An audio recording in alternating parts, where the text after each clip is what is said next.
I've told a bunch of lies for the last time. Shed these last tears and said your goodbyes. I don't even blame you, babe. This was past time. We had a good life.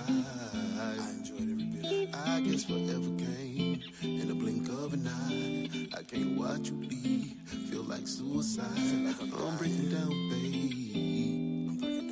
I'm breaking down, babe. I'm fucked up.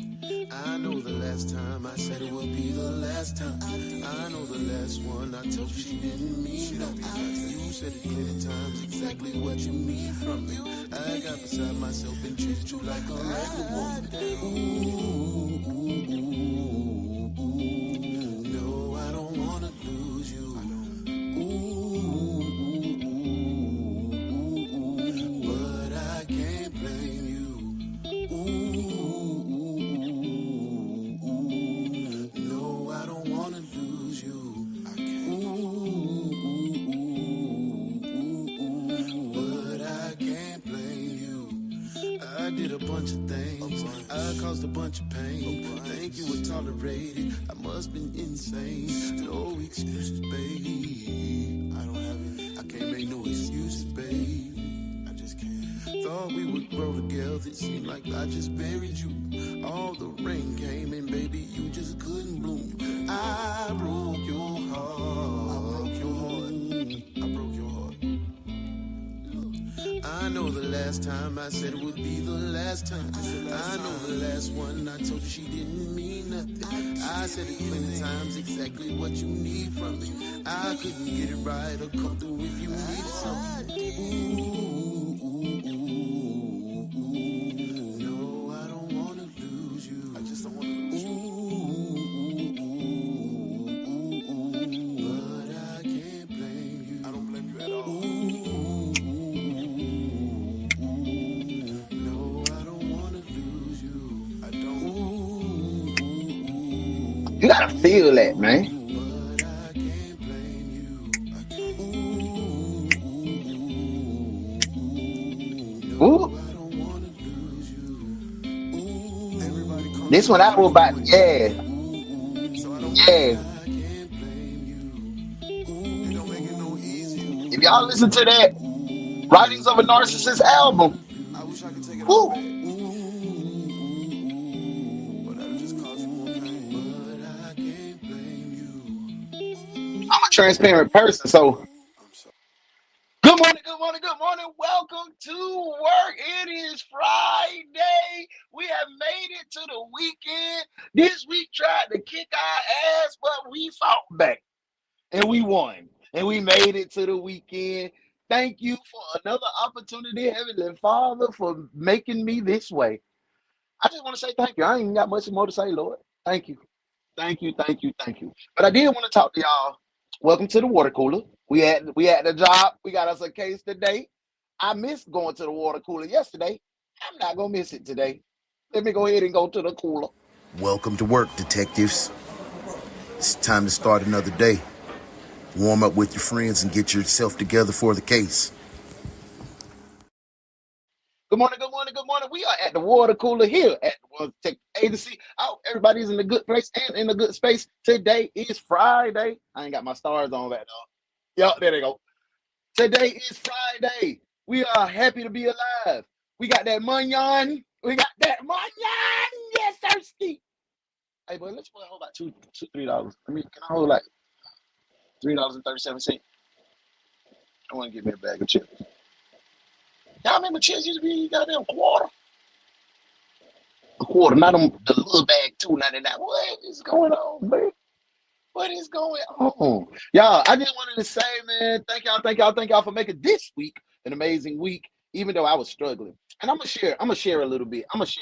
Because it's a water cooler. I've been on a journey. Shouted modesty can tell you, I've been on a journey, on a self-reflective journey of trying to be a man that I want to be. Not what society wants me to be, not what my family want me to be, but what I want to be, the type of man I want to be. And that man that I want to be, this man, it's accountability. You have to be accountable with me. And last night, I made a family member be accountable, right? And sometimes in accountability, when you wrong someone, it comes with an apology. And that person didn't have the love in their heart for me to apologize for wronging me in a situation. They rather they rather argue with me to trigger me to go back into a back and forth. And when you stand on who you want to become and what you're trying to do, I don't give a damn what I did 2 hours ago. If I argue with you 2 hours and I made it a point in this hour to say I'm not gonna argue back and forth, we're gonna talk. That's how I've been. I'm not arguing back and forth. Shout out to my boy Victor McDaniels. You can go on my page and look at a Donald Trump post. He went to calling me nigga this, nigga that, this, that, and the third. He black. He's mixed. I grew up with bro, so it ain't no racism shit. It's just he's even used to me. We had linked up to fight. I go punch on his ass. And yeah, I'm saying that Brad know what's up with me. But it ain't even that. It ain't even that. It ain't no beef. I just wanted to explain. So people become used to what you used to be. They get comfortable with you in your mess. They get comfortable with you not having boundaries. They get comfortable with disrespecting you. And when I say disrespecting, arguing back and forth, oh, bitch ass nigga, boy, that's disrespect. That's disrespect from disrespecting myself by looking like a clown online. And that's disrespect from this guy to me, from us arguing back and forth. Wanted to engage in back and forth. I said, hey, bro, we can have an intelligent conversation without name calling. I won't engage with you back and forth. This is my last time. Actually, he was like, he hit me up. He was like, bro, I respect that. You ain't come at me wrong. You know what I'm saying? I respect that. Damn, bro, I'm used to having riling you up. Ooh, ooh, ooh. And when he said that just stuck in my head. Like, oh, so that's what people really like for me to do. They like to rile me up because they know once I go to 100, bro, it's up. We ain't no thought process. Ain't whatever comes out my mouth is vicious. So I don't want to be that guy. So I had that situation with a family member, and it stings to your core when your family don't want to respect the new journey that you're on. I'm not hooping and hollering with nobody. I'm not. I should have taken days out of my life. I get to hooping and hollering with you. You get out the phone. You cool. I'm still wearing that. I wear that shit 3-4 days. My stomach hurt. I'm like, you know what I'm saying? Like, I'm not doing that no more. And if you want to be a part of my world, bro, you gotta be accountable. You gotta learn how to handle me. Like I told God I was gonna handle people differently because I didn't like who I was, how I was handling people, especially the ones that loved me. He sent everybody that handled me.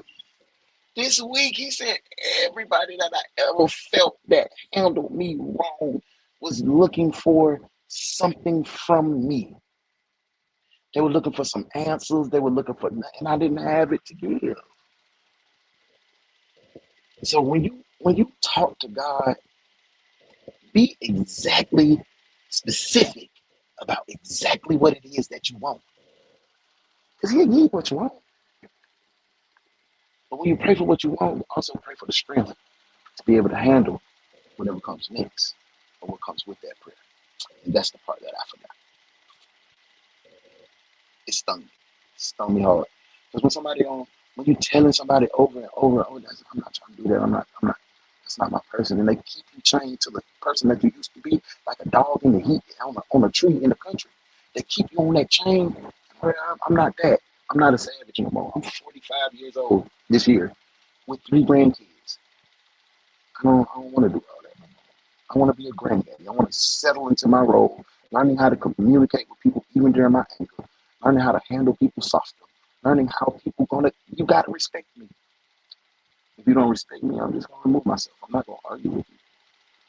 So I just wanted to share that a little bit with you, that what I had going on. So y'all might have felt that my mood was fucked up. That's why I couldn't come out last night, because I couldn't get in front of y'all and lie. My face tell everything. I don't know how to fix my face yet. I couldn't get in front of y'all and lie, man. And so I apologize for not doing Uno Does the Internet last night, but I was going through mentally. I was trying to rectify a problem.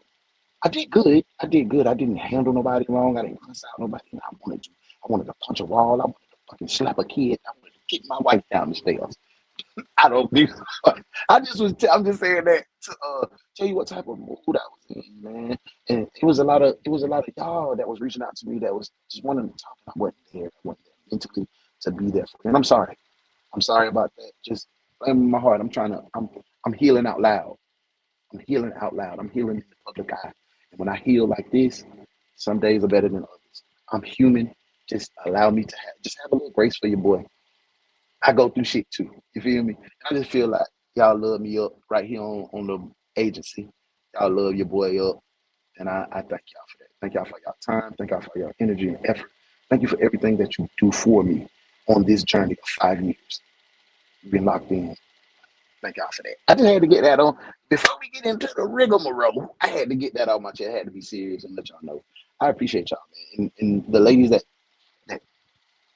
are my listening ear, like they hear me bitch and moan, complain sometimes. I don't do it often, but when I do, when a man is pouring his soul, man, it's nothing more important than having someone to listen to. And I got a good group of people that will listen to me. I got one lady, besides my wife and my mom, that really like a friend that really listen to me, and I'm thankful for her. I'm really thankful for her. So she knows she is. I ain't gotta do all that. Hey, today we dropping show 200. Hey, follow that boy Young Tay White. Show 200. Go over there. Watch. I ain't gonna tell you who the artist is because he's one of my favorite. Yo. Hey, didn't I look like our girl movie in that 2-step? That's how that little white girl we do, right? I ain't doing right. But anyway, we gonna go ahead and move right along, y'all. We turned up. Make sure y'all know what today is. Today is Bandcamp. Y'all not following my girl Modest Moments? Modest Moments. Bandcamp, 6 p.m. Central today. I'm gonna be there. Are you gonna be there? Bet. I hope you there, man. Y'all know what it is, man. We done introduced, we done talked a little bit. Make sure y'all spend by the highwaycollection.com. Today is a new drop.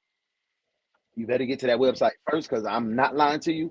The shorts that you seen, the crash out sets, the jean shorts, the cowboy shorts, the black shorts with the all them sold out. As soon as he dropped them mugs. Came up with a new marketing scheme, been customly creating things. These are customs that he's making now. Should be gone by 5 o'clock on Friday. HWYcollection.com is where you need to be to get a new drop every Friday in July. Get to it. Get there. Use your discount code UNO and you'll receive a discount even on the new drops.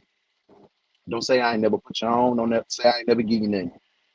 I know the CEO over there, so y'all spend y'all time with me. Y'all go over there, I get you a discount. Even swap ain't no swindle. Love y'all, man. Go on the rock with my boy Young Tay, man. And check out Young Tay White today. Check out Modest Moments. We ain't talking about nothing else. I ain't even saying me. Don't check me out today. Those are the only 2 people that I need for you guys to go over there and rock out with. Young Tay White, the CEO, the youngest CEO I know, and my girl Modest Moments. Go follow Friday. That's what it is. I'm not even saying uno nothing because it ain't my day. Friday is not for me. It's for Tay White today dropping his 200th show, and this for Modesty, who's doing Bandcamp. And Fridays belong to Bandcamp. All right, man, we done got that out the way. I done showed love to my folk. I done show, hey, and stop by and we'll talk about that Monday. This Friday is for Bandcamp. I'm not doing no more promotion. Friday for Bandcamp. And if anybody get mad that I ain't promote your shit, so what? These my people. You see what that say right there? That's the mob. These my people. Y'all, let's go ahead and get into the roll call and see who the hell came to work today. Everybody usually come to work on payday. Roll call. Hurry up, detectives. It's time to work. Hey, let's see who in the building. Hey, it's my boo Sharon. Hey, boo. Glad you here. How you let Muffin go goddamn out of the country? She ain't want to go out no damn country. She ain't taking none of it. She ain't gonna bring her no weed back. She ain't gonna bring her no liquor back. She just went over there on a missionary trip. She took a Bible and some holy oil. How you let her get out of the country? Sure. You supposed to put some sugar in her tank or something. Keep it up. Hey, but thank you for being here, Sharon. You know you my girl, man. I rock out with you. Hey, morning, beautiful people. You know what it is. Hey, we have Mennonites up the road from me. I thought it was a country folk thing. Lord, I hope Elizabeth ain't missing. Listen, my son went to Culver Stockton. I never knew that community was like that. And I ain't gonna lie to you, I ain't gonna lie to you. I got some of that Mennonite cheese.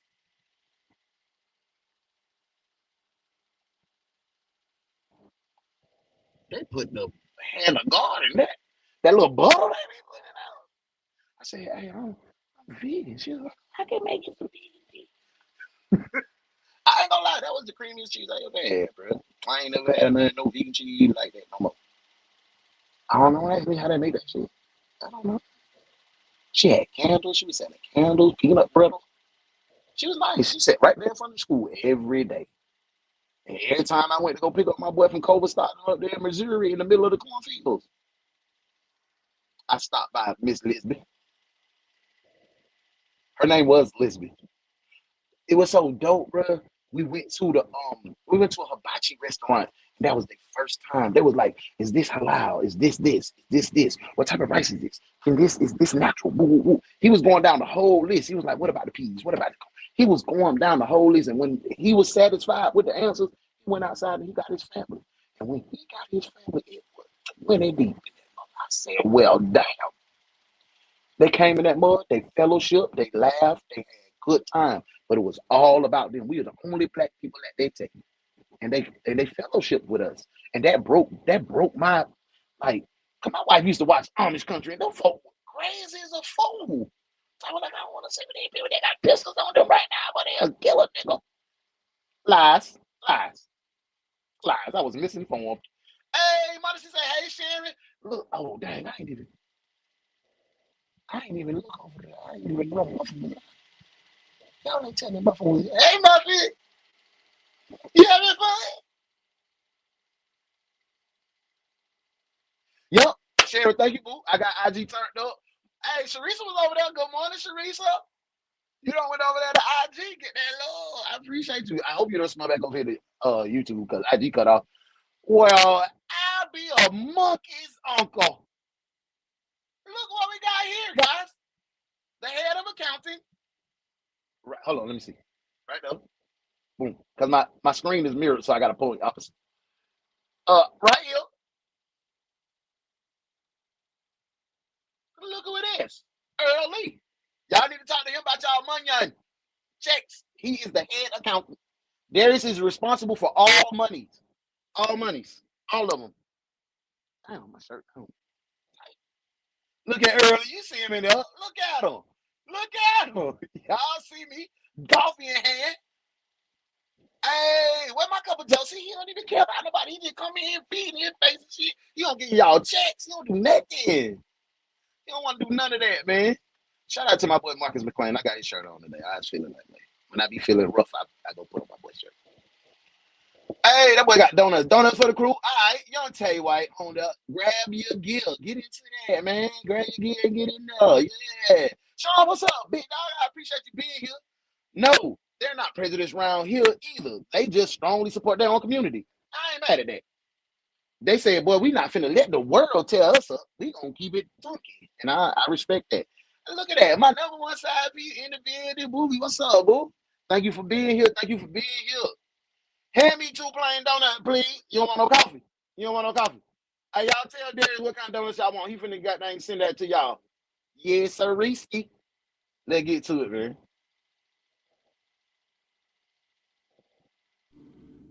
Here this morning, police are looking for a The only detective agency capable of handling these grotesque and obscene cases. Look no further than the DaOnes detective agency, where evidence does not matter. We'd lock you up and figure it out later. Hey, what's up? The Ones Detective Agency. With your captain, Uno the One.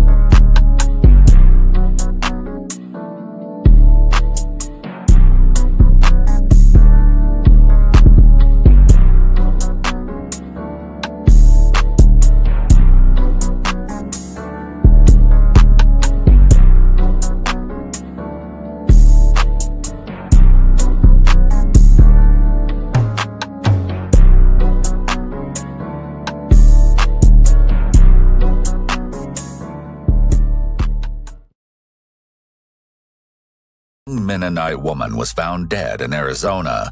Again, we're done. He has it? Let's go. The police were desperate to discover why someone would take her several hours away from her home in New Mexico, only to shoot her dead and dump her body. Go. Sheriff's office, get out of the car! Get out of the car! Get out the car! Step out now! Little did they know that as they worked with the Mennonite community to solve this terrible crime, authorities would end up discovering a decade's worth of unsolved crimes, all leading back to one depraved man. Get your hands up! Step away from the car! On February 22, 2020, Cynthia Schultz was pleasantly spending her morning collecting firewood for her camp at the Sunset Crater National Park, around 20 miles from Flagstaff, Arizona. While out, Cynthia spotted a woman lying face down in the dirt. Thinking something might be wrong, she called out to the woman. However, when she didn't respond... Not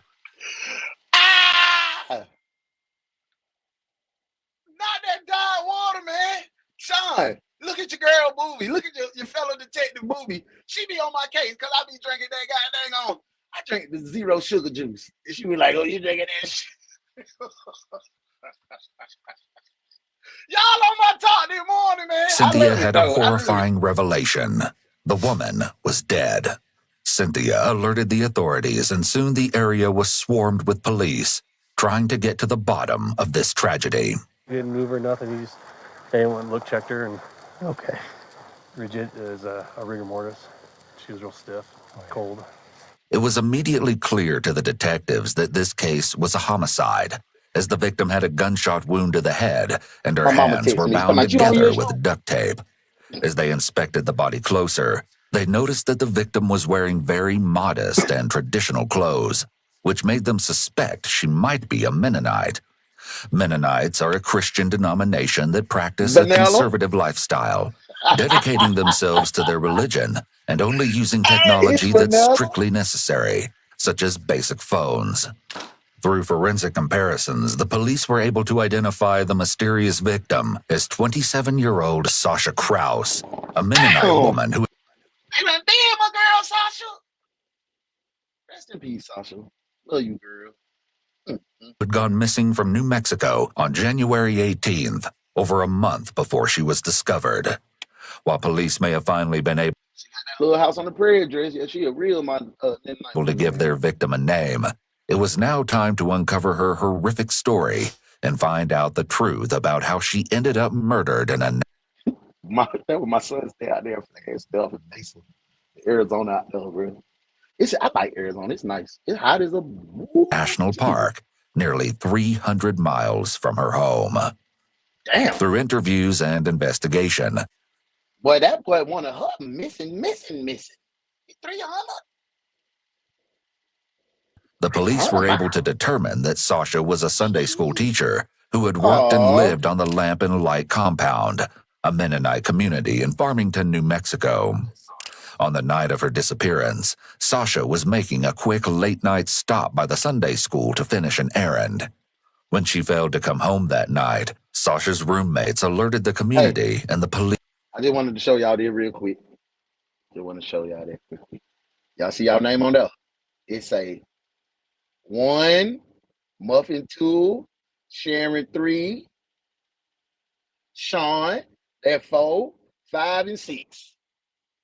Talk people today, talk detectives today. Police were soon involved. Unfortunately, the case had hit a dead end fairly soon after beginning, and it seemed like Sasha had simply vanished into thin air. However, not only did authorities them Mennonite women don't be cheating on their men either. So he just probably one. Yeah, because they can have multiple. Oh, no, that's polygamy. Do Mennonite, do Amish people practice polygamy? Y'all let me know. I'm not in the loop. I don't know like the customs of the Amish. Now have Sasha's body. They were also able to recover her phone, a key piece of evidence that could likely point them in the direction of their killer. Through phone records, the police were able to deduce that Sasha hadn't just vanished. She'd been kidnapped. Damn, as her kidnapper drove her to Arizona, Sasha's phone could be seen pinging off of select phone towers before it died. Throughout her entire trip to Arizona, there was only one other device pinging off of those same towers, and it belonged to a man named Mark Gooch. Oh, what's your name? Gooch? Little Gucci man? Guilty. Are we locking Mark out? Are we locking Mark ass up? Somebody give me the clue. I'm ready. I want to put him in prison. Y'all let me know. Ain't nobody told me. Mark Gooch was an airman working at Luke Air Force Base in Arizona. Oh, you an Air Force? Oh, you ain't even Mennonite. Why did she go outside the community and mess with Dwee McAllister? Arizona, and at first glance, it appeared he had nothing in common with Sasha outside of his cell phone records. Nevertheless, Lauren Nagel, the lead Hey, my girl Madison said, hey, put that boy in prison. My girl Booby said, hey, where the cuffs? My boy Sean said, hey, we got to hit that, you know? Your cuffs, detective. Cuff him. Cuff him now. Well, that boy in cuffs. Detective on the case traveled to Luke Air Force Base and sat down with Mark for questioning. Detective Nagel introduces herself as Detective Jones, as she got married at some point between this interview and her appearance in court. Hi, thank you for your patience. That would work out that way. I asked you to come talk with me, and then obviously we had a phone call, right? All right, so I'm Detective Jones. I'm with the Sheriff's Office. I'm sure you're wondering what I want to chat with you about. Of course, I'm about to fill you in. We're just going to go through some procedures. Yeah, that's what I used to think that, bro. I used to think they was like a little cult or something, but they're not. They're just like to the outside world, it's a cult. They believe in the same kind of religions we believe in. They just don't believe in technology and using unnecessary technology. And I thought it was something different. I was like, man, what the fuck is these people on? They just don't abide by the rules of society because they try to keep their people pure. You can be an airman and marry into a Mennonite community. You don't have. They typically want you to be born Mennonite, but you can come and convert over. So I don't know. I wouldn't say there was a cult from the people that I met, and I told you I had hibachi with a group of them, and it was all family. It was cousins, brothers, auntie. It was one wife and it was one husband, and everybody else was like offspring of that, and they done had kids, and they had, you know what I'm saying? So I don't know. That's a good ass question, bro. Appreciate you being here too. I don't know if I spoke to you this morning. Hey, my sister, I bet he was an ex-Mennonite and escaped and tried to go do something different. Yep. And when they escape, when they leave that community, they go buck wow, boy. Buck wow. Because it's like, oh shit, I got this newfound freedom. It's like a college kid. It's like a college kid when they get that boy. Click clack. Got him. Yes, because I don't like his last name. They were like Gooch. Little Gucci man. Muff, I might tell you my secret when I get tired of holding on this first like trophy. My girl be popping. Hey, Muffin. Yeah. I ain't like it last night. I'm Southern Baptist too. You know the Mennonites be Southern Baptist. Stuff first. The interview takes place in an interrogation room on Luke Air Force Base and is an ideal setup according to the Reed technique, a popular method of interrogation. That Air Force Base look raggedy than a fool. That Air Force Base look raggedy. Not raggedy, raggedy. Lord. Barrier between Detective Nagel and Mark, allowing her to observe all of his movements and nonverbal communication. The walls appear to be bare, which is intentional to minimize distractions. It's also helpful that there's only one detective present, which can make the interview feel less threatening. Additionally, Espinosa goofy, but Y'all, I went and looked that man up. That man on that case. Damn, what was his name? William something. But he retired. He retired on the force. Yeah. Mark is seated near the door, which helps send the message that he's able to leave at any time. This may make him less defensive and more likely to talk. It can also help prevent any false imprisonment claims later. Detective Nagel and Mark speak briefly about his responsibilities as a mechanic in the Air Force before the detective asks... You're a motor T guy? You're a motor T guy, boy. I ain't gonna lie. I should have hung out that goddamn tank park a little more so I could learn how to fix on my goddamn car. As a man, you should know how to do a couple basic things on the car. I know how to change the oil. I know how to change tires. Now, I ain't gonna lie. I done changed the alternator. I done changed the starter. I done changed a serpentine belt. I done changed the radiator. I did a tune-up in the parking lot, and I did that shit all for YouTube. YouTube University. Straight up. But that's why I wish I knew that, man. I'd be envious of them about people, Mark's life men who back know how to home. do stuff with So their what did you do hands, before Air fix Force stuff, then? build stuff like that. I know how to make music. I know how to do podcasts. I know how to write good. Did construction I as want to well. be able to I want to build a house. A dairy farm, so. Oh yeah, that's I want to pretty be a cool. mechanic. Do you have siblings? Yes, ma'am. 6. Oh wow, really? Yep. Okay, big family. Yeah. Tell me about 6 them. Like how siblings. many brothers, sisters? 3 brothers Like I and 3 said, sisters. Okay, got it. And where are they Big at pizza now? All over the country. All over? Yes, ma'am. Are you the youngest? Yes, ma'am. Okay. Oh, them Who would you babies say be you're close? hell. Them babies in them big families. Ooh, they don't know no accountability. They don't know, boy, they be the worst ones. Them babies. I don't care who it is. I don't care whoever y'all the worst ones. The oldest get the shitty end of the parents because they just grow, they just trying to figure it out, this parents and shit. The second kid and the baby, they get all the love, the THC, tenderness, and care. Oh, my sister watching that, her spoiled ass. I'm gonna keep it going though.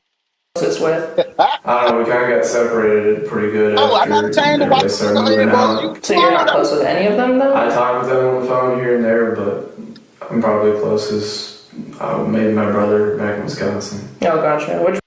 Damn. Oh, he in the military. I'm like, what took you to Arizona from Wisconsin? Brother's that? That's a big jump. Sam. Okay. What took you from Mark Brunswick comes to 29 across as a South polite, Carolina? well-mannered airman. I'm stupid. But as we'll see over the course of the interview, this is just a facade. So what do you do on your time off? Saudi boy. Play on my computer sometimes, play some games, go hiking as much as possible, but work on my car and bike a lot too. Try to stay active. Cool. Do you like go to church or anything like that? Okay. No, man, the church closed down. Oh, that's I'm behind. Got you. Is that something that you did before it closed? Yes, ma'am. Okay. Yes, ma'am. I would attend church quite a bit. Okay. If you don't mind me asking about that, what kind of religion did you grow up in? We grew up in a Christian. Absolutely, everybody spoils the baby. Religion, I guess, is how you. My sister, the baby. Christianity is how I was raised. Oh, okay. Any specific denomination of Christianity? Maybe they're Mennonites or Amish. I'm not sure how familiar you are with that. Not really. Tell me about that. But basically, drive darker colored vehicles. We use flip phones when you have internet, stuff like that. So it was pretty sheltered, you could say. So to me, and correct me if I'm wrong, I feel as if he said that, they build shelter, they'll use flip phones and technology. I feel that was one of his reasons to taking her so far away because nobody could track her down. They didn't have anything, they didn't have any way to find her. And he thought he was just so slick as an airman. He was like, yeah, I don't know much of the community, but I just know that she didn't use regular phone. She had a little basic flip phone. They didn't use technology. So that was an isolation technique. He knew. To me, it feels like this may have been a premeditated type of situation. Like he wanted to off somebody. I don't know. He just gives me the creeps. Like, I just want to goddamn whoop whoop whoop. Nah. shelter. I don't know. Difficult. I got it. With this admission, the police now have another unexpected link between Mark and Sasha. They're both Mennonites. When the detective brings up the topic of religion, Mark starts to fumble with his words, indicating that. So that he's one of the ones that I said. Nah, he one of the ones that I said if they break free, because it was a show. What was the name of that show? Breaking Amish. Breaking Amish. It was one of them. Hey, was it AMP or E? I'm not a real TV watcher, but yeah. I think he was one of the ones that broke free of the restraints or the constriction of the community. And once they get free, the mug turn into goddamn maniacs. The topic of religion may be something Mark doesn't want to talk about. In that last 6 months, have you traveled out of state anywhere? Yes, ma'am. When I came.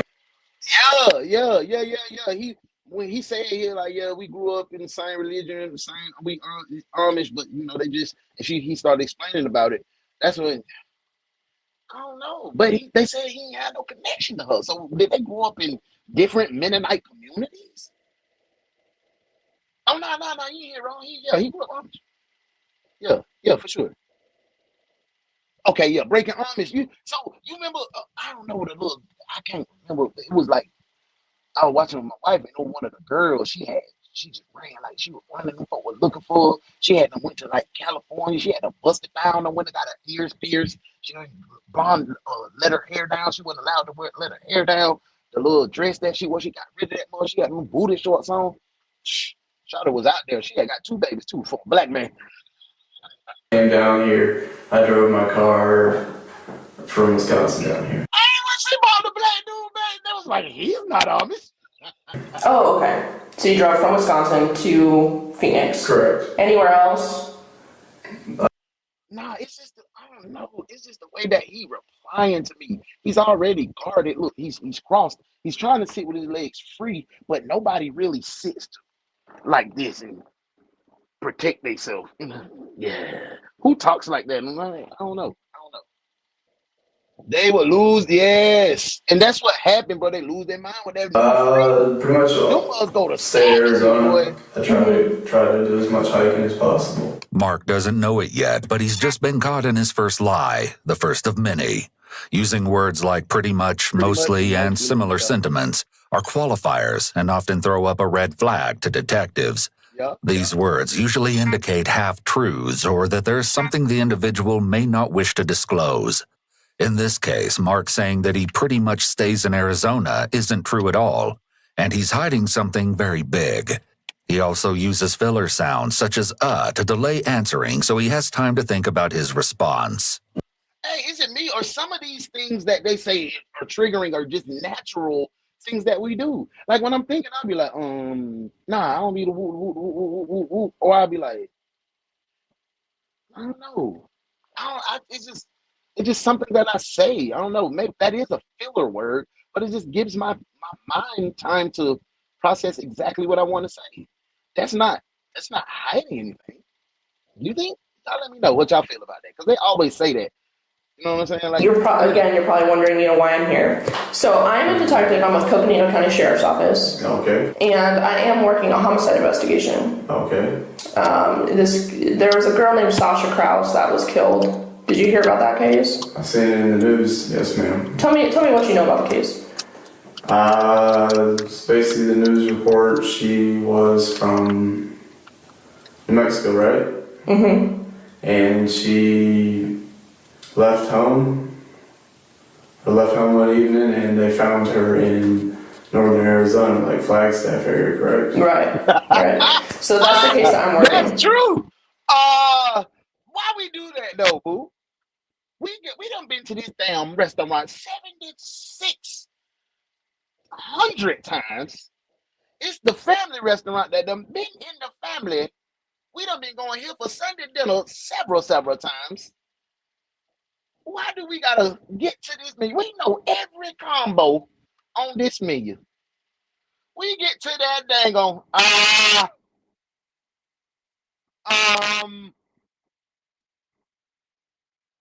Get them burger and fries. That's the only thing they serve. You want cheese or no? Okay. Why we do that? Why we do that, boo? Any idea now why I would want to talk to you at all? Probably because I was probably traveling up in the New Mexico area, probably. Yeah, that's exactly it. As the detective reveals why she's here interviewing him, Mark begins to show more and more signs that he may be hiding something. When asked what he knows about Sasha Krause's murder, Mark... So that's what it be. That's what it be, y'all. Yeah, knowing I'm going to get the same thing every time, but I still hear that on. My boy son said, might want to change it up. I'm going with what I know. Being that mug, that's a new fish sandwich.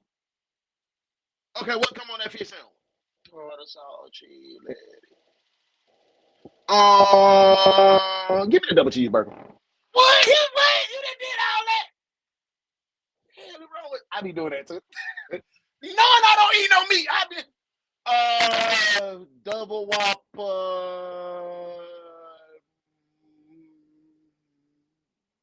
Give me the Impossible Whopper. What?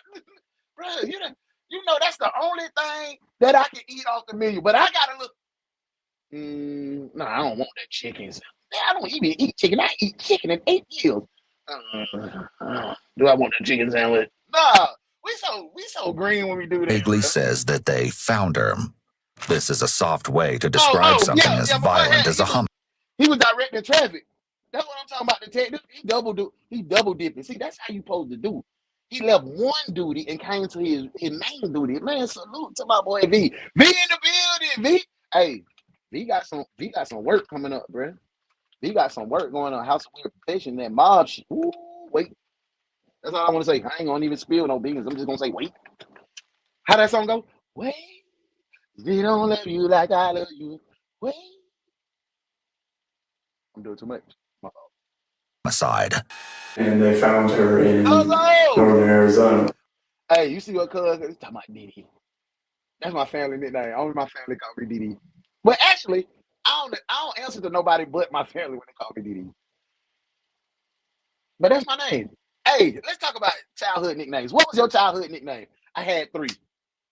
Tankhead. My Uncle Bubba gave me that name. Tank. My name was Tankhead or Tank. Quarterhead. Yeah. And Dee and Snag. My stepdaddy called me Snag. I had a mouthful of teeth. I was 13. That man still was calling me Snag, bro. What's up, cuzzo? Hey, man, y'all spend by my cousin, man. He got that new custom shoes.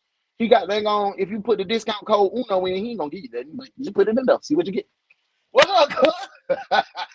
When suspects shy away from using realistic words such as murdered or killed, this Booby, you on death duty. Your ass on death duty. You done been on my top the whole week.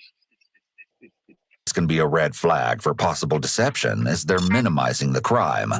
Additionally, real, Mark uses the qualifier probably 3 times in 8 seconds. Probably because I was probably traveling up in the New Mexico area, probably. So we've got these things called license plate readers. Okay. And your vehicle hit a license plate reader. I saw the do-wop. Oh, you just confirmed, Modesty. Modesty, you just confirmed you 411. Everybody we call Shorty Do-Wop was 411. Shorty Do-Wop. That's your new name from here on out. Shout stuff. In that area. So tell me about that. You were traveling then. I'm a little confused because at first you said you had in trouble, but now did you go to New Mexico? Yes, ma'am. Your vehicle. Yeah. Y'all talking to Freak on this show. I've always been V. Yo, he always been V. Always been. See, that was my family name, my childhood nicknames were those. But niggas in the street always they call me Free, D, Dallas. But my family nicknames, them be the ones that got named. That was nobody really ever called me Demetrius.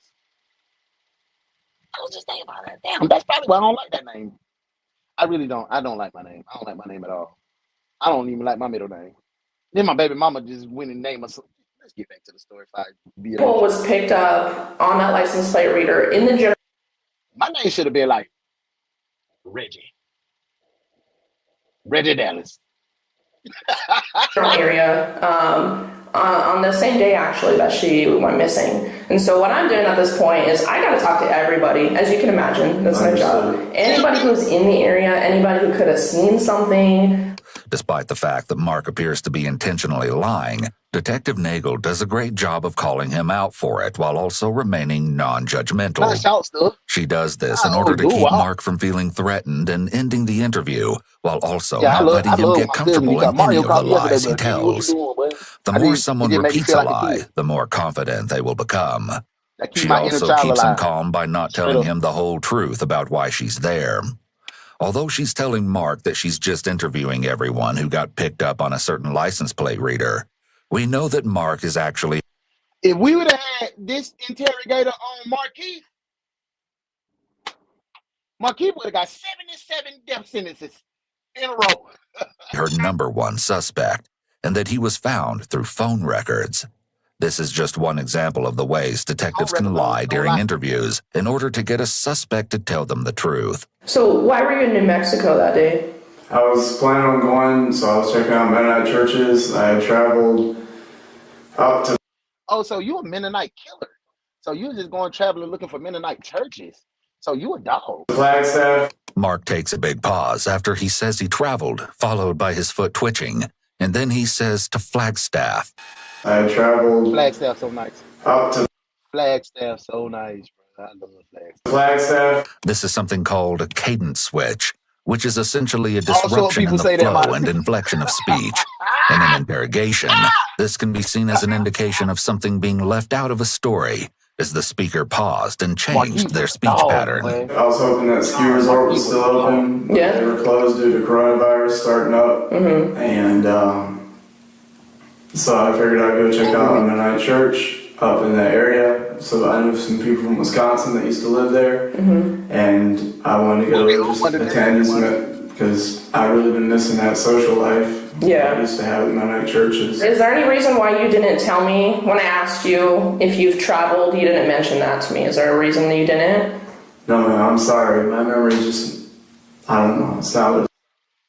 She's so sweet. No, Mennonite Mafia, you didn't tell me. I would have been like, oh, I'm sorry, Auntie. She made me feel like I'm comfortable with her. Like, she just finessed the hell out of that man. Oh man, she's skilled. She is skilled. Shawty ain't move. She ain't move her leg one time. You lied to me, baby. I'm sorry. Got that man I'm sorry. Sean, hell yeah. Got him. It's over with for you, brother. You going to prison. I'm tired today. I'm sorry if I failed to mention that, but I was not trying to hide or withhold information. Okay, thanks. Once again, Mark is caught in a lie while explaining. These Amazon people know they ain't supposed to drive their big ass truck up my hill. The hill in my house is gigantic. But they always decide to drive up the hill, and when they back down the hill, they get in my grass and leave. Bruh, I done hit Amazon up. They had to come goddamn on do some landscaping and lawn service to my junk again, bro. I'm talking about, bro, dug up my grass. One of the fools broke my baby basketball goal. Bro, that's what Amazon drivers be. Why he was in New Mexico, he mentions that he was wanting to go skiing. However, the ski resort he drove to, the Arizona Snowbowl Ski Resort in Flagstaff, was closed. Early will slip one on you. Man. Due to COVID-19 restrictions. In actuality, hey, Sean Espinosa was like, you know what? You're not no man in the Mennonite community. They don't even respect you. Get out of here, Espinosa. The Snowbowl didn't close for COVID until March, well after Mark would have been there on January 18th. As he says this, he half shrugs with his right shoulder. It's barely perceptible, but lines up when he says, I don't know. Internally, he does know, and is just making excuses, but he's not confident in his memory excuse. Mark is also sitting with his leg crossed in a way that creates a barrier between himself and the detective. He switched to this guarded position after he was asked about traveling. When questioned about why he didn't mention this trip earlier, Mark's military formality helps him appear more truthful than he's actually being. He refers to Detective Nagel as ma'am and immediately apologizes for not mentioning the trip because he was tired. Unfortunately for Mark, no matter how polite he is, this omission is definitely a sign that he has a reason to keep this trip a secret, and the detective has certainly picked up on that. Do you remember that day then when he went to New Mexico? So I got my diet water right here. Yeah, okay. I think I remember some of it. So what time about did you leave here, Luke Air Force Base? Probably left fairly early in the morning. Okay. And then what time did you say I was in the area? I have to go grab I've got like the charts, the paper. Okay. What time? Well, let's go through the day. So when you say fairly early, what does that mean? She on them now. She done leaned up. Probably about 7. Okay. What is it, y'all? We done been learning. What is that technique called when she leans forward? Let me know in the comments. 7 is when I left to head up there. Stopped in Flagstaff for a while. Just got got some fuel, I believe. This is one of the last fully truthful statements Mark says while recounting his trip to New Mexico. While he may think he's being sneaky with his lies, Detective Nagel knows a lot more than she's letting on, and is ready to catch every lie Mark throws her way. Did you go anywhere else while you're in Flagstaff? I wouldn't want her to be my girlfriend. Hell no. Nope, no, not on the way up. Pretty much straight driving. Had a really pretty snow-capped mountain up there. Yeah. At that time. So you stopped in Flagstaff, you got gas, and then you think that you drove directly to the church in Farmington? I stopped in Farmington to get some fuel. Watch how the detective suddenly starts kicking her foot. Since this discussion is about the scene of the crime, she likely feels a lot of pressure with these questions, trying to make sure she gets his story, and also has what she needs to confront him later. With all of his deceptive behavior already, she's likely fairly certain that he is the person she's looking for, and these are really the high-stakes questions. About 2 o'clock in the afternoon, I had swung by the church to check their sign and see what time their services was, and they... Oh, so he was still an active Mennonite? I think it was just Sunday. They usually don't let you be in Mennonites don't let you be in the service. At this point in the investigation, Detective Nagel has spent a lot of time at Sasha's church, looking for any sign of what happened to her on January 18th. In her entire time there, the detective has never seen any sign even somewhat similar to the one Mark is claiming to have checked.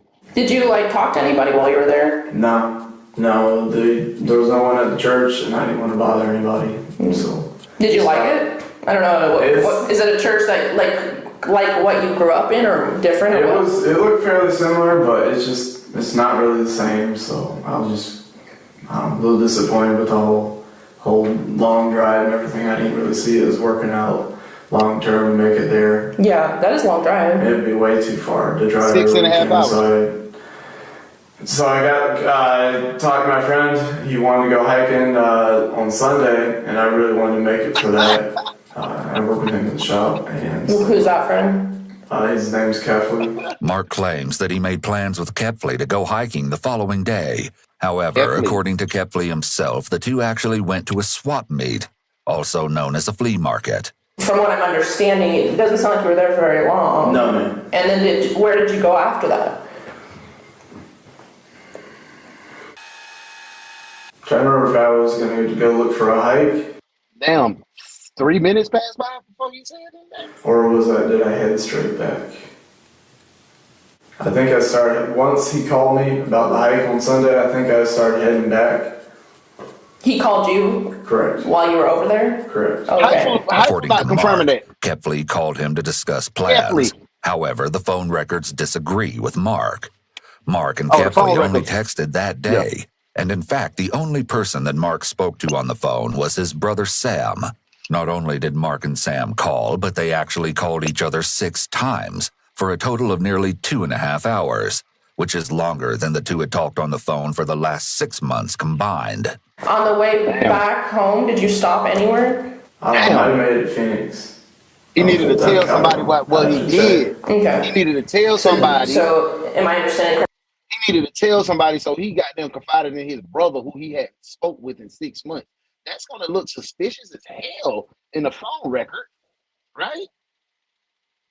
Like, you just randomly, on the day that this girl goes missing, you're in the area, You randomly call your brother who you really don't have a good relationship with, because if y'all had a good relationship, y'all wouldn't have been 6 months.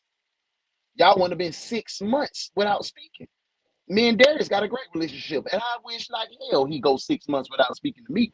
I'm pulling up the NYC. He gonna have to fight me, and that's my brother, and from another mother. My blood don't even get that, but you got 2 weeks.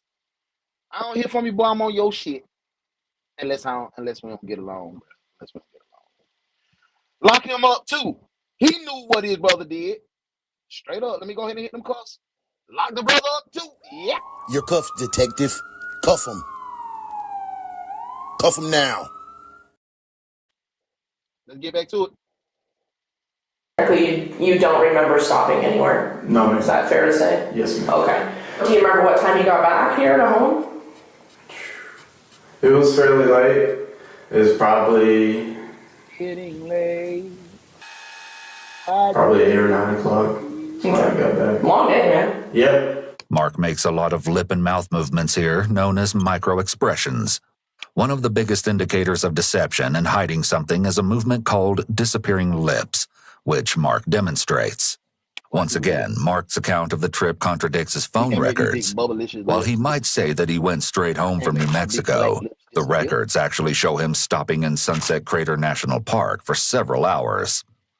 With Mark having officially told his story about where he was on the day of Sasha's murder, Detective Nagel is noticing more and more red flags. Mark consistently lies, hesitates, and supposedly struggles to recall information when he is asked about stops he made, times, and what he was doing at specific points throughout his trip. When a suspect has a memory of extremes, meaning their memory is either too good or too bad, this is seen as a red flag to detectives. Just over 2 months have passed since January 18th, so it doesn't make sense that Mark is struggling so much to recall basic information about his trip. Given that this trip was pretty out of the ordinary for him, the trip should actually stick out in his mind even more. What do you think should happen to the person that did that to Sasha? When they ask you when they ask you that question right now, it's a wrap. It's a wrap. It's up. They know everything. They know you did it. They just waiting for you to hang yourself. When they ask you, what do you think we should do to the person who did this? And you see how you said, well, in pertaining to dead meat, y'all. Like, what are you getting at there? But if we caught the person who killed her, what should happen to them? Well, you should probably let the law deal with it. Or maybe the Mennonite community has a way of doing things differently. In the Reed technique, this line of questioning is known as the punishment question. They ain't get nobody else, did they? They sure got all Marquis family. Anybody. They ain't gonna get his brother. His brother just knew he killed that girl. Go get him. That's what I'm saying. See, y'all picking up on the same thing I'm putting down, bro. We can see that the system ain't set for us. And it can be a good indicator of deception. Individuals who give vague answers are more likely to be deceptive than those who answer with strong, definitive punishments. Mark pauses for an incredibly long time after being asked what he thinks should happen to Sasha's killer, and he eventually settles on, I don't know. This is the exact type of vague answer that sets off alarm bells for detectives when it comes to the punishment question. After a few more questions, Detective Nagel tells Mark that she's going to step out for just a few minutes to review her notes. After letting Mark stew for 10 minutes, Detective Nagel comes back in and gets ready to really take Mark's story apart and figure out what exactly it is that he's lying about. All right, I'm ready to see what Mark What time did you come back through the gate? It was dark, possibly 8 or 9. Alternate response should have been, can I call my mama? Sure. Can I call my lawyer? What's like a reasonable time frame? So like you're saying around 8 or 9, like what's the latest you think you possibly came through that gate? I ain't going for damn. Y'all better buy me out from the back seat if I ever get in trouble. I got your back. It was probably the most time frame that I can think of. Okay. It was dark. when I came to. It's kind of a big time frame there, though. I understand. 8 p.m. to 2 a.m. is pretty different. I understand. Okay. So you want to stick with that? Yes, ma'am. Now that Detective Nagel has informed Mark his story doesn't add up, it's likely that he's going... When she said, oh, you want to stick with that? I like her. She ain't raising her, but she ain't doing all that whooping and hollering. She did like, I'm getting straight to the point with you, bro. And look, he answered. Man, that's what they should have did with Keith. Keith was ready to talk. Going to respond with even less specifics than he was before, hence his 6-hour time span. If Mark is adamant that he got home at 8 p.m., but then video footage shows otherwise, it will reflect badly on his credibility. On the other hand, if he admits that it was 2 a.m. when he got home, then there's a large chunk of time that's completely unaccounted for between Mark leaving the church and arriving home. While Mark might be trying to avoid getting caught in a lie by avoiding specifics, in actuality, this just makes him even more suspicious. So what if I told you that the time that you came in the gate that morning was 6:53? Yep. That was my mama last words before she thrashed my ass. Oh, so that's what you going with? You must have think I'm a damn fool, them bitches. In the morning. Was not guess it was that late. That's a long time. Yes, ma'am. So how do you explain that? I stopped and slept in the car. On the way back, I had trouble staying awake. Tried to stop and sleep multiple times, but that's... Couldn't really sleep. It was cold. Okay. On the drive back. Okay. Now, Mark has to scramble to fill in the gaps that Detective Nagel is pointing out. Mark claimed he left at 7 in the morning on January 18th, and according to the detective's records, he didn't get home until nearly that same time the following morning. Not only is this around 10 hours after the original time Mark gave for when he got home, but it's almost 5 hours after the revised time he gave. It's also highly suspicious that he has never mentioned this supposed nap he took in his car on the way home.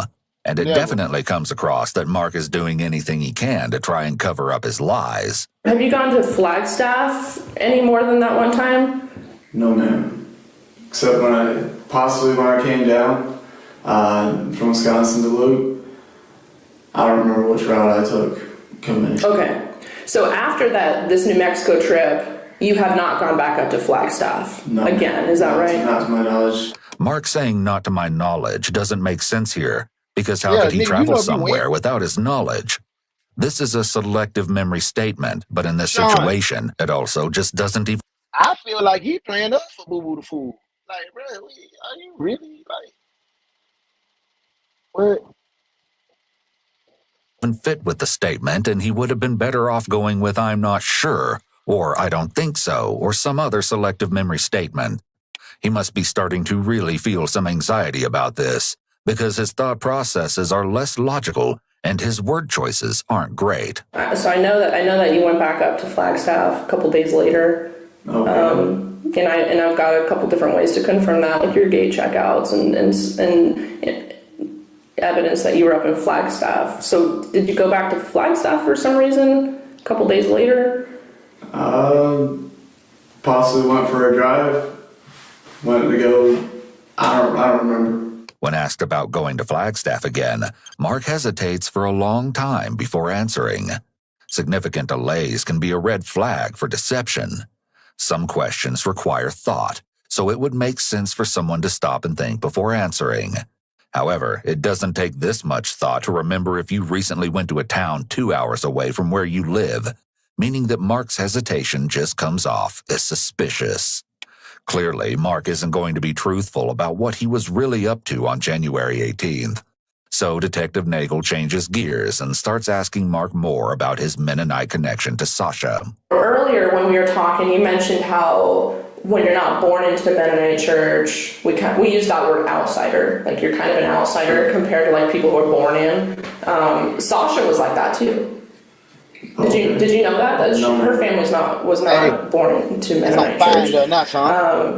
So I'm wondering if you're willing to kind of tell me. I noticed I just saw a little bit of an emotion in you when we talked about that. Is there something that happened to you in the Mennonite church that upsets you? Not really, it's just a way of life, and I didn't really like, and I was happy to be out of it.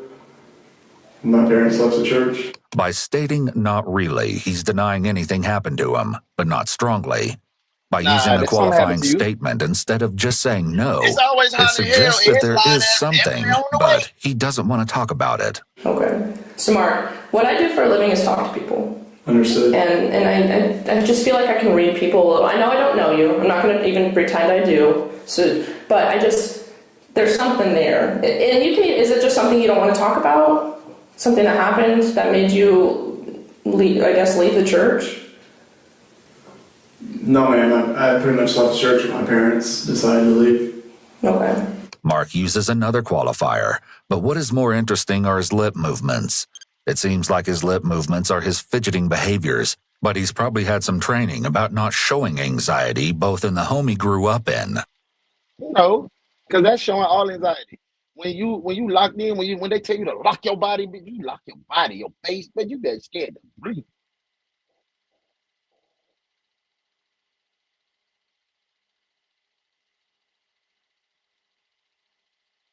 Who?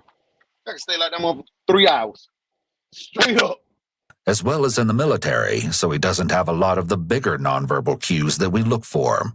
Yet these lip movements, which continue to return to the disappearing lips, make it clear that he's withholding information. It's almost like he's trying to hold in whatever it is he really wants to say. While Mark may be playing it cool, the detective knows he's hiding something.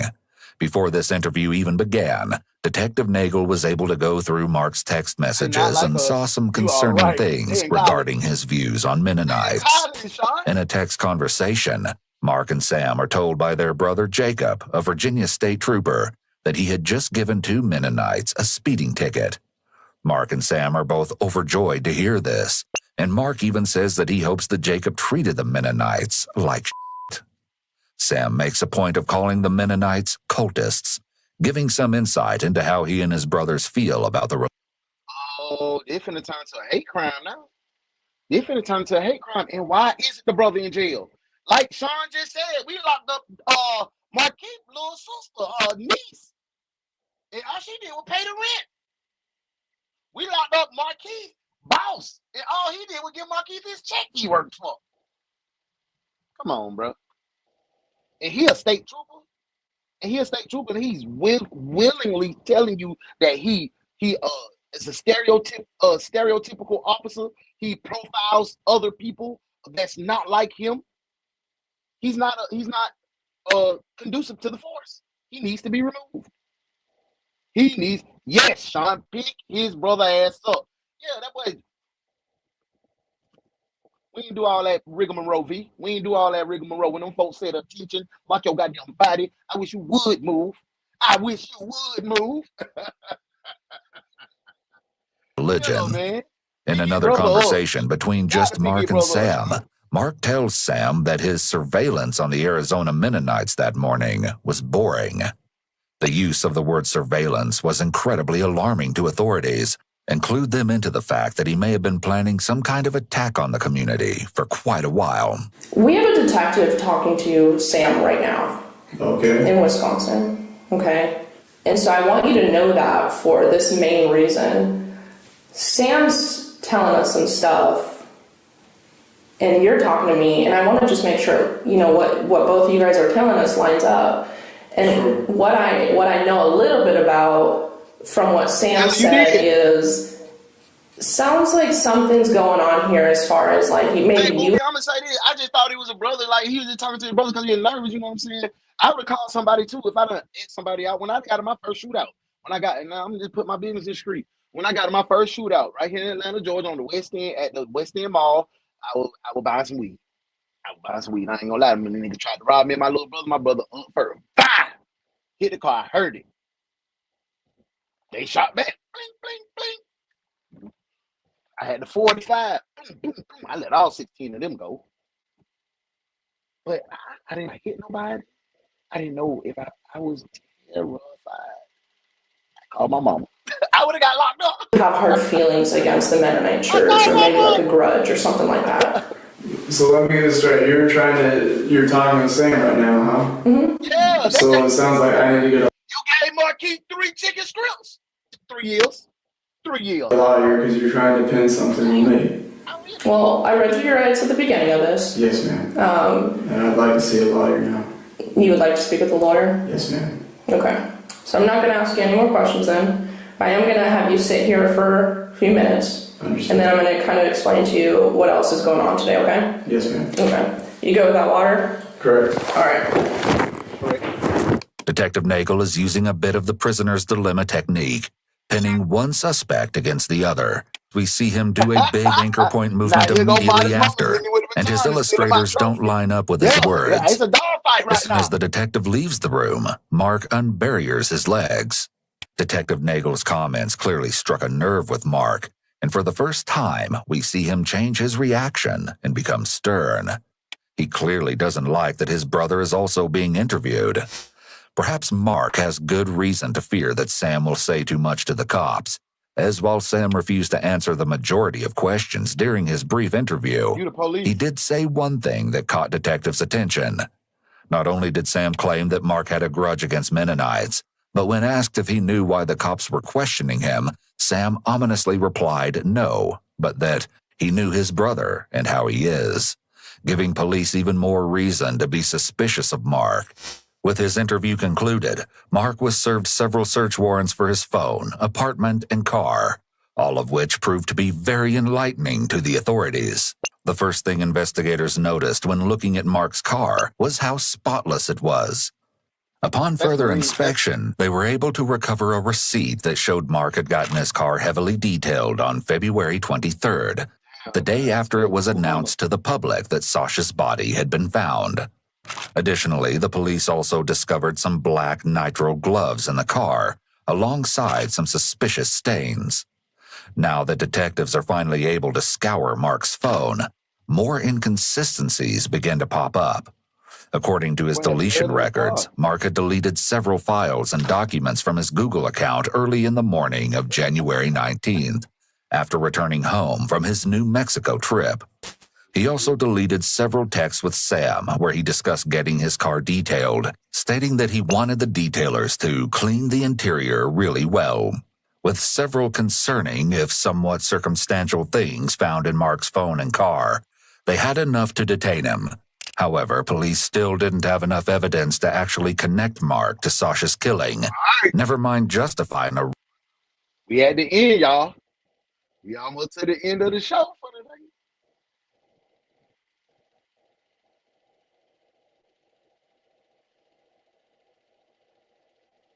150 to 75. Month and third. Oh, it's tied. Hold on. Yo, it's tied 75. Anybody can make a move. Modesty 150. Everybody else tied with 75. Ooh, who's gonna be the winner? Who's gonna be the winner? Rest and guarantee a conviction. There was still the puzzling question of why, as there was no clear motive why Mark would have killed Sasha. Investigators soon began interviewing and interrogating the people closest to him in the hopes that they could shed some light on the case. First, they started with Alex Golub, Mark's good friend from basic training. For the most part, Alex said that Mark seemed completely normal throughout their friendship. However, there was one odd moment Alex mentioned that really stuck out to detectives. Has Mark ever talked about killing people to you? No, ma'am. Just the text that we did have. We were going to go spec ops together, and we were kind of looking at TACP, and he mentioned in one of the texts that something like he'd be happy to get paid for killing people. Exactly. But I was just like, oh, I mean, that's kind of like a huge thing. It's just a weird thing to say, so I was like, oh, that's just huge. And also, you know, it's the enemy, so I mean, I don't really take it as... Yeah. Military men was talking about killing folk every day. Every day. We might have a wild kill Charlie. That's what we trained to do. Before they teach you your MOS or your NES, mine was the MOS. I don't know what the Air Force do. They have MOS? I thought it was something else. NEC or something in the Air Force. I don't know much about the Air Force. I can tell you about the Navy and the Marine Corps. I don't even know much about the Army. I can just tell you about those two. But before you learn your MOS, You learn how to kill. You learn how to use a weapon. You learn how to survive. You learn how to get on your gas mask. You learn how to do hand-to-hand combat. You learn how to swim. You learn how to do everything that you need to do to survive. And then you learn your job. That's normal conversation in the military. Death and kill and murder and guns. He's wanting to kill innocents. It's more like the enemy. Okay, these are exactly what you're referring to, probably. The highlighted conversation between you guys. Yes, ma'am. Is that what you were just talking about? Let's go tag B together. Yes, ma'am. Do you have the one where it says he? Yes. Where it says, I would like to get paid to kill people. And I don't have the next page, but from what I recall of that conversation, it's your job. I was at 8404 in the quad zero. Quad zero means 4 zeros. You a basic war fighter. Everybody got them zeros when they go through basic. Then when you get to basic, you go to your A school and you learn your job, your technique. I was a medic. I was a corpsman, so I went to nursing school. I became an 8404, quad zero, 8404. I was an FMF, Marine Force. I was Greenside. I was in the Navy, but I never did any Navy shit but boot camp. So FMF, I wore the green. I got the green. I was a Marine. I was over there at Camp Lejeune. I did my thing with them boys. Hoorah, second tank. Hey, military operational specialist. Do your thing. I'm glad you reminded me, brother. You didn't say, whoa, man, that's weird. Or, you guys kind of just went on. I think I just typed his name in all caps, because that's what I would always say. Okay. If he said something just like strange. He was Army, While right? Alex laughed off Mark's comment, my boy Darius, that boy did a trifecta. That boy Darius was a sailor, a Marine, and a soldier. And then let me tell you what that man did to me. He didn't even tell me he was finna go goddamn convert over to the Army. I would have converted to the Army too. But nah, he didn't tell me. He hit me with a razzle-dazzle. Bitch. I want to fight his ass by damn. I love you, bro. Denying that it's concerning. This text from Mark implies that he may have been harboring these sorts of morbid desires long before targeting Sasha. It was about respect too. Come on. Let's have a real little side. We ain't going in off. We're going to go to the side. I want everybody to hear all this. If you had the opportunity to owe somebody and get paid for it, and you going to skate, would you do it? Like one guy in our sister class, he had his feet up on the desk one day, and Gooch was like, "Oh." Me, Darius, Sean, KB, my boy Reggie, we did it for $600. You should probably get your feet off the desk. Mm-hmm. And the other dude made going to bust snarky comment like, "Oh, you're telling me what to do," kind of thing now. Yeah. And I could tell that Gooch got pretty mad at that. I was like, calm down. Okay. From Alex's story about Mark, we can see some indications that Mark may struggle with anger control. The story is also indicative of excessive rigidity. People who are very rigid when it comes to social rules may. He should have went to the Corps.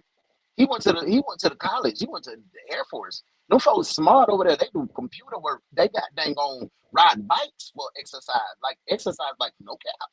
Ain't no running going down. Them folks, they got lax regs. I just went to the Air Force base to renew my Deer's ID. Shawty had braids to her feet. I said, what in the world is this coming to? No cap. Often get into confrontations with others because they can't cope with seeing any rule-breaking behaviors. Black cherry, root beer, strawberry, and fruit punch. They deem inappropriate. While this might seem contradictory at first, given the accusations against Mark, he may feel that the rules don't apply to him. This is a trait typically found in individuals with antisocial personality disorder. How do you remember Mark reacting to stress? Just stiff as a board, very disciplined. Never screamed back, never lost his cool, kind of thing. Okay. You'd see his face get red. I had stopped drinking sodas when they dropped that flavor. I ain't never had no orange pineapple mark. Ooh. I might have to go get one of them. Y'all, I had stopped drinking soda for about 6 years, and I had Shit, just recently, probably about 2-3 weeks ago, I picked up one of the little whatchamacallit junks in Arizona. I was parched. But I thought he was just embarrassed. Alex describes Mark as stiff as a board and mentions his face turning red. These traits, in conjunction with how we saw Mark acting during his interview, could be signs that he's emotionally cut off. This is another trait that's common among individuals with antisocial personality disorder and is tied to their overall lack of empathy. While these few indicators certainly... I exhibit all of these traits. And I'm pretty sure 80% of the military population exhibit all of these traits. Because this is how they break your brain down. They make you what they want to make you. And that's a killer. They aren't enough to give Mark a full diagnosis. They can give us some insight into how he might think. As investigators question those around Mark, they learn something very interesting that could blow this case wide open. According to Kemper Kepley, Mark's best friend at Luke Air Force Base, Mark had secretly kept a... Kemper Kepley. Who the hell named their child Kemper Kepley? I know Kemper Kepley had, like, get it real cold. Almost froze with me. Yeah, had that little ooh. I used to like when my mama put up. I used to like when my mama put up Pepsi. And it'd be cold for day. Drinking. Who the hell got my soda, Demetrius?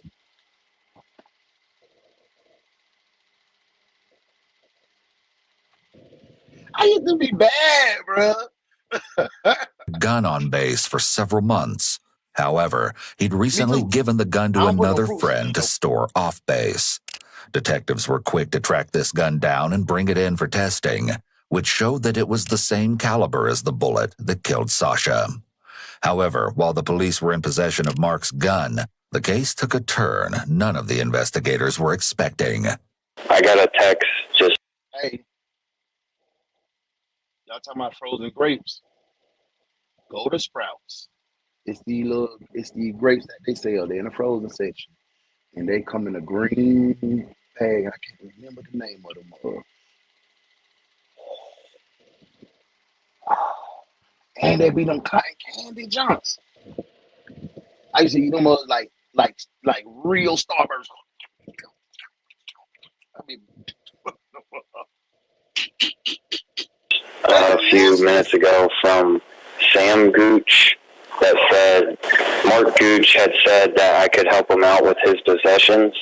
The detective is fine with Kemper working with Sam to get some of Mark's belongings. However, he does have one request. He starts asking about the gun. That's what we want to know about. Right. And, okay. And don't provide him any information that you know about the gun. If you can help that. So we're asking you not to do that. Within a week of this call with Kemper, detectives were notified that Sam had reached out to Jeremiah Levesque, the last person who had Mark's... I can't put that chocolate in though, but that hurt. ...gun before it was given to the police. While working with Jeremiah, the police listened in on a phone call between him and Sam, where Sam made plans to travel across state lines to Arizona in order to dispose of Mark's gun before the police could get it. In the call, Sam told Jeremiah, considering what's going on, if you're comfortable, I would say get rid of the gun any way you deem fit. If not, I will deal with it whenever I get there. Jeremiah was then able to arrange a meetup point with Sam where they planned to trade Mark's gun. However, unbeknownst to Sam, Jeremiah had been given a replica gun by the police, and officers were going to be covertly hidden around the meetup site, waiting to make their arrest. Target just pulled into the second parking spot. Yeah, no problem. There you go, sir. Hey, move. That's good. Hey, call it in. I can't. My phone. Where's your phone? Target's getting back in his car. He's got the gun. Target has the gun. He has it? He has it. Let's go. You see how they could have did that shit and killed the black man right there? I know this ain't what that ain't what that is, but you see how they just finessed it? Suspect had a gun. suspect got a gun. Damn, that's crazy how they did that. Go. Sheriff's office, get out of the car! Turn off the car! Step out now! Get your hands up! Step away from the car! Hands up! Step towards me! Turn away from me now! Get on your knees! Get on your knees! Put your hands behind your head! Passenger, get out of the car! Passenger, in the back, get out of the car! With their sting operation successful and Sam Gooch arrested, it was time for the detectives to find out why Sam was so set on disposing of Mark's gun. Detective Troy Short was sent in to interrogate Sam, and he was immediately met with resistance. You want to start from the beginning and kind of... I believe you think I know more than I do, and so explain to me what that means. You know what I mean? If I know more than you do, help me understand that. Wow, it's so amazing. So amazing that he gets his handcuffs in the front. He gets water treatment.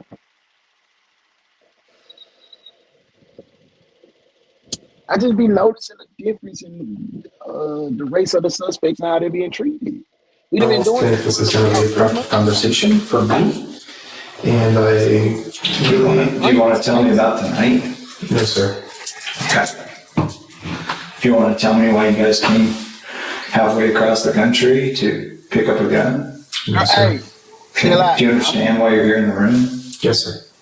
Here's the deal, Sam. A part of me even feels bad right now because, like I told you back in Wisconsin, you weren't a focus. You weren't a suspect. And now, because of some bad choices, you're in some serious trouble. Not as serious as Mark, by any means. You know what I mean? He's in some serious trouble, and I tried to explain that to you back there. Is there anything you can do to help yourself right now, or help yourself out of this mess, or? As much as I would like to, I frankly do not believe you have my best interest in mind. I do not like to be called Demetrius. Do not call me no damn Demetrius. Who the hell is that? My name is Dallas. Okay, and I do not think discussing this with you would be helpful. You While Sam may be refused and abetted in the apprehension of a fugitive. If goddamn on Raymond got arrested for giving out 3-piece chicken wing to Markeith, I'm pretty sure old Sammy boy can do a few days or 2 in jail. I mean, right? to give the detective the answers he's looking for, he has yet to actually invoke his Miranda rights. Whether or not Sam knows this, refusing to answer a line of questioning is not enough to stop an interrogation and get a lawyer. We can see that Sam is being very cautious in how he responds to Detective Short. When he pauses to take a sip of water after being asked a question, it's likely that he was doing this as a stalling tactic to allow himself time to carefully pick his words. Sam appears to have some prior knowledge about interrogations, as he is correct that the detective doesn't have the suspect's best interests in mind. He appears reluctant to speak, as he likely doesn't want to incriminate himself or his brother further by saying the wrong thing. Why did he call you for this extended period of time on that specific day?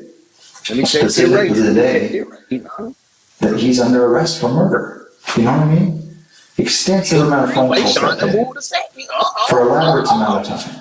Completely outside the norm of your guys' normal communication process. Why are you in Arizona? Why did you fly halfway across the country? Why did you obtain a new phone with a new phone number to do this? Why are you here picking up a gun that you know belongs to Mark? If you don't know what he did, then why would you do that? Lord have mercy. You know what he allegedly did. I told you my little nickname used to be Tank Head, Quarter Head, Dee Snag, all that. And she just wearing me out. That's all. I know he allegedly murdered body somebody. caught up to my head. Correct. Okay. So why are you picking up a gun that belonged to Now, you? see, now, hey, see, Sean, you made a valid point. Now, Espinosa need to be in that mother turning the table over. Yeah. Espinosa, you got a place right here. That is right, bro. Typically, when I told you, when I interviewed you back in Wisconsin, do you know Mark has any guns? And you're like, nope. I don't think he's allowed to have one base. You know what I mean? Yes, sir. So what's the deal? I would like to collect all of Mark's possessions as possible. If that gun is his possession, I would like to collect that as well. Sam refuses to tell the detective why he tried to dispose of Mark's gun, but there are a few possible explanations. Mark claimed that Sam was his closest brother. It's possible that he called Sam and used their close relationship to convince Sam he had to get rid of the gun. Not because Mark killed someone, but because police thought he did. It's more than evident that Sam has a distrust of law enforcement, so it would make sense for Mark to prey upon this feeling in order to persuade his brother that if Sam didn't dispose of this weapon, the police were going to frame Mark for something he didn't do. It's attempted destruction of evidence, attempted tampering with evidence, attempted hindering prosecution. I mean, there's 2 felonies in there. Like, this is a big deal. So do you want to help me understand it? Do you want to explain it to me? Do you want to... I don't think so. What is next in this process? The next part is you go down to jail. Okay. The way I see it, talking and discussing this with you, we will only use it against me to make these charges stick, and to further incriminate Mark. Since Sam clearly understands how his words could be used against him, it's odd that he's still agreeing to sit here rather than asking for an attorney or outright refusing to respond. It's possible that his curiosity got the better of him, and he wants to find out how much the detectives know about Mark's crime. It's also possible that Sam is afraid and feels that if he at least agrees to sit in the interrogation room, he may be able to dodge the consequences of having helped Mark. With Sam's interview at a stalemate, the detectives are forced to look elsewhere for information. Throughout their entire investigation, the one thing they haven't been able to deduce clearly is motive. Was this just a random killing, or was there something more at play here? While it's clear that Mark had some sort of grudge against Mennonites, it made no sense that someone with no prior criminal history would suddenly plan an elaborate murder 6 hours away from their home and target someone they'd never even heard of before. At least that's what Detective Nagel thought until she spoke with some Mennonites from Wisconsin and discovered that Mark's past was... Nah, he would have like, you know something? You know something? I was trying to give you the respect that you don't even deserve. Yo, you want to be legendary in the hood, but you can't even look at me like a man, son. Why did you go get the gun for Mark? Let me stop. Wasn't quite as clean as it seemed. In a phone interview with Mark's former pastor, James Luke Martin, Detective Nagel learned that no one at Mark's former church was surprised to learn that he'd now been arrested in connection with such a heinous crime, as Mark had a reputation for taking revenge on others. Mark had also allegedly been involved in several robberies at the church. When the church tried to punish him for his involvement, his parents stepped in and decided to leave the church for being too critical of Mark. However, this was not the end of... Your badass got your mama them kicked out the goddamn Mennonite community. Get your back, send that boy to prison. And y'all send his weak ass to the Air Force. He should have been the Army or the Marine Corps. No other ones. No other ones at all. The other ones are a privilege. When you go there, you go to be a strictly a war fighter, a killer. That's what you want to be, right? There you go. It be all these so-called tough guys be pussy, won't go join them green guys, won't go over there and fight for real when the motherfucker shooting back at you. But you can kill an innocent girl. Man, get your little punk butt out of here, bro. Mark's criminal activities. While living with his sister in Pennsylvania, Mark was accused of stealing money from the local Mennonites. Kick him out like the Jehovah's Soon Witness. after, everyone who accused my daddy done got banned from the Jehovah's Witness and they reinstated him. Mark of stealing money discovered that their cars suspiciously stopped working. After investigating further, these Mennonites found that sand had been placed into the oil pans of their cars, causing their engines. Nah, I ain't even finna do my part like that. My daddy was a world-class runner. He still got the record in GA right now for running. He went to state, raced against Herschel Walker, got the picture, he beat Herschel. That's why when the police come, we used to come get them, they say one in the front, one in the back, because if Hope Joe get loose, he out of there. Ain't gonna catch him. Straight up. To stop working. What a fucking reputation. While those affected. And today I want to tell y'all something. I'm gonna call my daddy. I'm just gonna give him some love. Because who am I to fucking judge him? I was just thinking about that. Like I told you, I'm healing out loud. I'm healing in your face.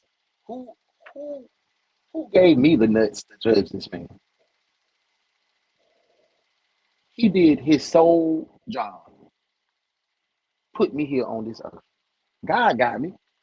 He made me. I think I would have been a weaker man if I would have had my OG in my life. But I ain't. My OG lost his mama at 12 years old. It's 6 of them. My granddaddy, I didn't know much about him, but he was a hoe, Rolling Stone. Tried to get at my mama. Just keeping it funky. I'm a transparent guy. That man ain't have no goddamn. He didn't know what up. He got kicked out the service. So when you get kicked out the service, what that mean? What kind of job you get? When the government put that scarlet letter on your ass, what you getting? You better what you left to do? Trap. And he did that good. He did that real good. Back to the story. But I can't judge that man. I'm gonna call and holler at him. Matter of fact, when I go on that weekend, man, I'm gonna take little bro out. I'm gonna take bro out to we're gonna go get something to eat. Weren't able to prove it was Mark who put the sand there. It doesn't seem like a coincidence. They short, man. Y'all keep holding these goddamn grudges and shit. Given his interest in mechanics and apparent taste for revenge. Detective Nagel then spoke to Jonathan Martin, the son of Mark's pastor. He was so fast, they used to call him Ernie Burner. That was, I don't know. Who provided further examples of Mark getting caught stealing. Jonathan even said that when he was angry, Mark would prowl around the Mennonite community to see what he could find. After speaking with Jonathan's son, Detective Nagel learned that Mark had allegedly robbed the Martins' family store. However, charges were never pressed due to the fact that the store security camera had its memory card stolen. So there was never visual proof of Mark being the one who robbed the store. While there may not have been any evidence of Mark's involvement at the time of the robbery, Detective Nagel was able to actually find the security footage from that robbery on Mark's own phone. And it showed a man with Mark's height and build robbing the store. In one of the photos, a car that looked suspiciously like Mark's could be seen in the background. With these photos, Detective Nagel had what appeared to be tangible proof that these accusations against Mark weren't just hearsay. Eventually, the detective got a hold of Jared Ulrich, a man who claimed to be Mark's partner in crime in the past. Jared openly confessed to Detective Nagel about all the robberies he'd allegedly committed with Mark, and he described in detail how Mark would try to frame other people in the community for their crimes.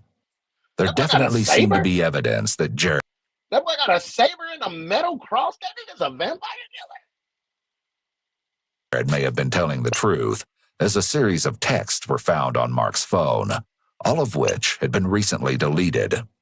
In these texts, Mark talked to Sam about Jared never understanding the real cost of getting caught. Mark then asked Sam to remotely wipe Jared's phone, something that he also asked Sam to do to his own phone after he fell under suspicion for Sasha's murder. While all of this information against Mark was damning enough, there was still one more disturbing truth to learn. Through many more interviews, Detective Nagel was eventually put in contact with Andrew and Galen Headings, a pair of brothers who were close with Mark during his time in Wisconsin. Andrew recounted a time where he had confronted Mark for stealing, and during their conversation, Mark was so cold and bitter that Andrew... He was a klepto. Mark was a klepto. He just wanted to steal people's things. Andrew said he feared for his life. Galen had an even more disturbing revelation for Detective Nagel, as he told her about Mark's alleged inappropriate actions towards women. According to Galen, Mark... Any nigga that mean to women, boy, you can't be around me. If you always blame a woman for your downfall, you can't be around me. If you ain't got no love for no woman, you can't be around me. If you always say women need this, or women that, or women ain't this, or women ain't that, you can't be around me. I don't like y'all red pill ass. But y'all ain't never had no real woman. Y'all, and most of the niggas that be acting like that, they don't have nothing. You ain't got no going for you. You ain't got nothing going on. You ain't got no motion. You ain't no protector, no provider, no nothing. Because if you was a protector, you'll know how to goddamn handle your girl feelings. You ain't no protector. That's why I'm getting myself together. Because I always used to hang my head on being a protector and a provider. Yeah, I provide, but how do you protect? You protect with an iron fist. You protect with rules and regulations, or you let your girl be herself, and when she needs you, you step in there and be your man. I had to learn all of this. I had to go through these phases. But that boy needed daddy. Confessed to him that he'd allegedly assaulted a young girl his sister was babysitting when he was around 10 to 13 years old. However, this claim has never been publicly proven, and there's no Mark a dog. Mark a goddamn off the chain dog. The hell, Mark? You molested little girl, Mark. It's a damn shame, little bro. He been a menace. He been a menace. He been a YC. See, that's in that Mennonite community. They ain't got nobody. They don't believe in going out there to the therapist and shit. They want to handle that right in there. And Mama was already goddamn making excuses for Mark, talking about they were too tough on him. So she left. She broke bad. She broke Amish. Enablers. evidence of it being true. Still, with this information, it became clear that Mark always had the capacity to harm others, and allegedly had many times in the past. Mark's motive in harming Sasha was also more evident than ever. All the unfounded anger and resentment he had towards the Mennonite community had been steadily growing over the years, and as it did, Mark took his revenge against them further and further. Up to this point, charges had never been pressed against Mark, and he felt like he could outsmart anyone, even the police. With this misplaced confidence, Mark decided to see if he could get away with the ultimate crime: murder. It appears that Mark had gone to the Mennonite community that day in search of a victim, and tragically, Sasha was in the wrong place at the wrong time. Mark grabbed her from her car late at night and no one saw a thing. Still, that didn't prevent him from getting caught. Unfortunately for him, while no one had previously pressed any charges for his theft, the state of Arizona was more than happy to charge Mark for Sasha's murder and put him on trial. Mark's trial began on September 24, 2021. In January of 2022, the jury found Mark guilty on charges of kidnapping and first-degree murder, earning him a life sentence. For his help in covering up Mark's crimes, Sam Gooch pleaded guilty and received 3 years probation. With both Sam and Mark dealt with, Sasha Krause and her family finally received the justice they deserve. Man, I was trying to get my phone right. Oh, goddamn on Marquez.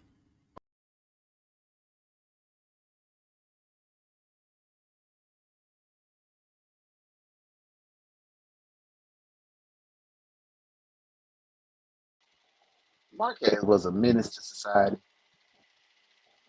Sam need absolute jail time, booby, for sure.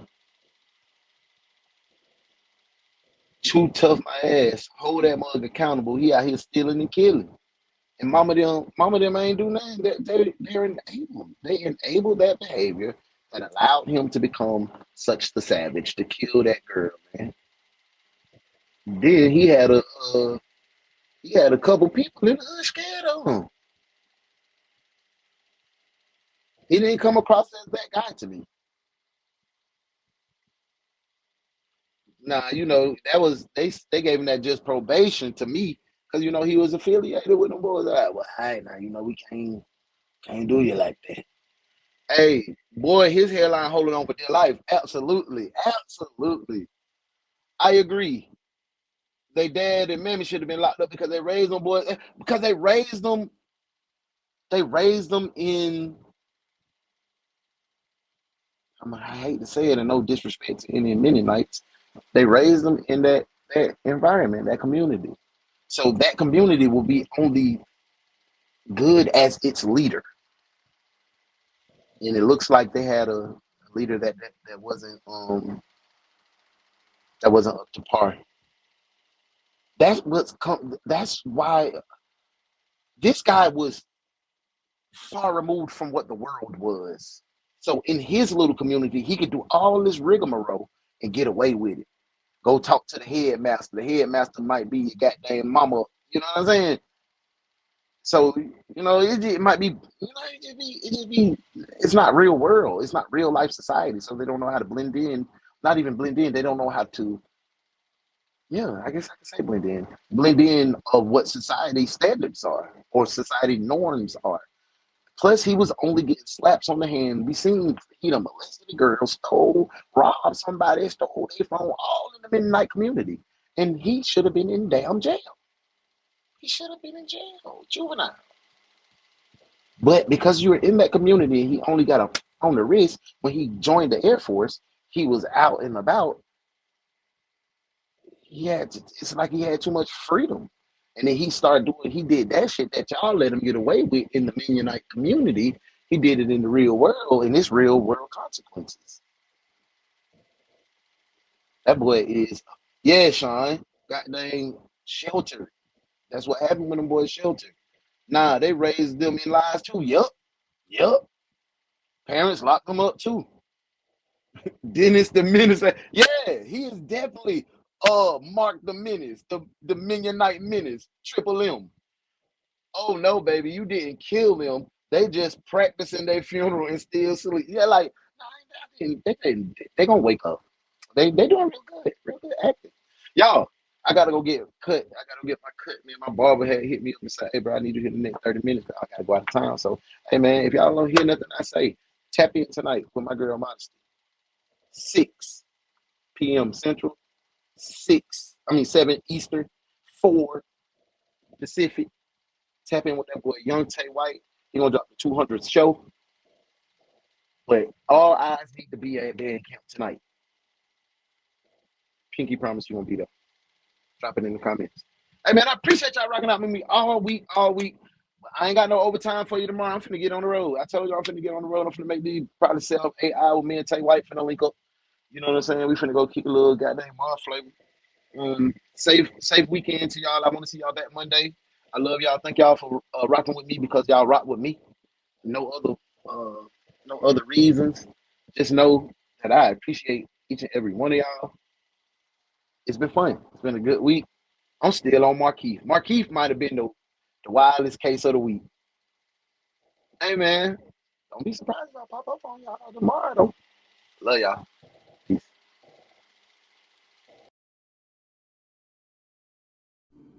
Garage here this morning, police are looking for a suspect. The only detective agency capable of handling these grotesque and obscene cases. Look no further than the Ones Detective Agency, where evidence does not matter. We lock you up and figure it out later. Hey, what's up? The Ones Detective Agency, with your captain, Uno the One.